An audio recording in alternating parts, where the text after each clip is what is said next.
Hey guys, I wanted to follow up our level up on security videos that we were talking about. Hopefully you remember those, but I was working through some principles and fundamentals of home security, and I wanted to address a couple of questions that came up. I printed some out, actually Rob printed some out, and I wanted to walk through a couple just to kind of address some commentary that came up in the comments. Commentary in the comments, that's what it's for, right? So the first one was, did you really recommend the Master 175? No, even though this is a Master 175. So they call this a Master 175, but it's really not. Maybe the internal guts are somewhat similar to a Master 175, but a Master 175 is also a combination lock like this, but it's not the same thing. It doesn't have a hardened shackle on it, a normal 175. It doesn't have this fast set combo feature. So meaning that by just twisting the lock, twisting the shackle a certain way, you can actually reset the combination to something new. So I like these just because of one, it's ease of use, but it's not giving up too much security. Yes, there are better locks out there. You can go with alloy, and that's actually the answer to another question, so I'll just not get two birds stoned at once with this one. So Arlo ProTech is a company that I'd recommend. Security Snobs, I believe, is the only U.S. distributor of alloy combination locks, I believe, and also home locks. I'm not quite sure, so don't hold me to that. That was a while back. But anyway, we'll put a link in the video to where you can pick up Arlo ProTech locks. But I like these. You can get them at most hardware stores, a Lowe's, a Home Depot, what have you. But again, they're easy to reset, so meaning that if you give the combo out to somebody that you regret giving it to, or it's a repairman that needs to get in the backyard or something like this. Again, this is a little out of context if you haven't watched the series, but we were talking about putting padlocks on gates and how important that is, even though it's just a fence and someone could jump the fence. It's just buying time. Again, that was the whole principle, or the whole point of these principles that we went over, is that you want to make your home a harder target so that a thief goes to somebody else's house and doesn't try to get into yours. So again, the backyard fences, especially privacy fences like wood fences, are great. However, they also provide privacy to a criminal if they get into the backyard, hence why you need a lock on your gate. So hardened, they're harder to cut with a pair of bolt cutters. That's a hardened shackle on these. Plus the reprogrammable or resettable combination is a lot easier on that. So that's my recommendation. Again, we'll put that in the link to the video as well, so you can pick one of those up if you want. So can you elaborate more on the zip tie recommendation for the garage? Yes, and that's a prop I failed to get out for this, but I happen to have one right now.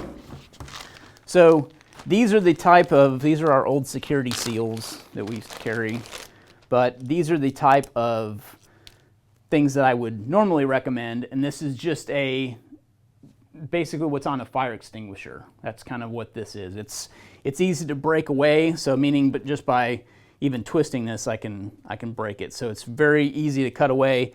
But on the zip tie, what you're doing is if you'll take the rope or the cord, the emergency release on your garage door opener, and you pull on it, you actually notice a little lever that's basically releasing that sliding mechanism that your garage door is attached to, and that's how you can open it when the power goes out if you don't have a battery backup on your garage door opener.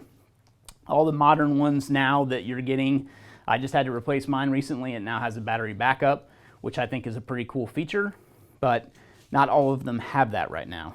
So when you actually pull on the emergency release handle, you'll notice a little bracket or a arm that actually comes down and releases that sliding mechanism, and that's where you want to put the zip tie. So meaning you want the zip tie to prevent the pull on the emergency release handle, so that if someone tries to hook a coat hanger through the top of your garage door, because if you press on the top of your garage door, more than likely you're going to open a gap at the top, and that's easy to slip a tool in, and somebody can hook the emergency release cable with a coat hanger that's bent, and they can actually pull that from outside the garage, and if they pull that, it's going to cut away the emergency release handle. They can open up your garage door. Most people don't keep the door between their garage and their house locked, which I would highly recommend doing. Even if you have to use the key when you come home at night, that's just one more step and one more piece of security that you can install there.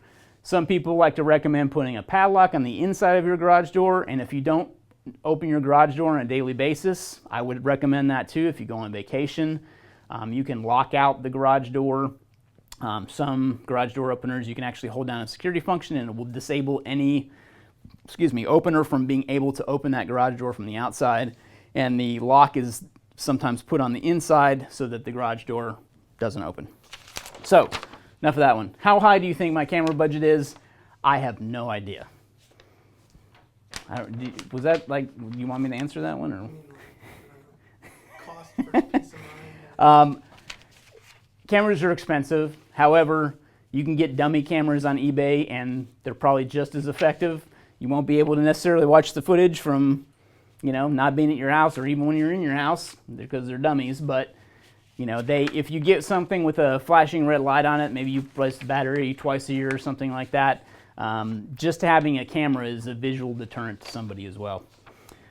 And then a comment here is all exterior doors should open out instead of in. No, that's not correct.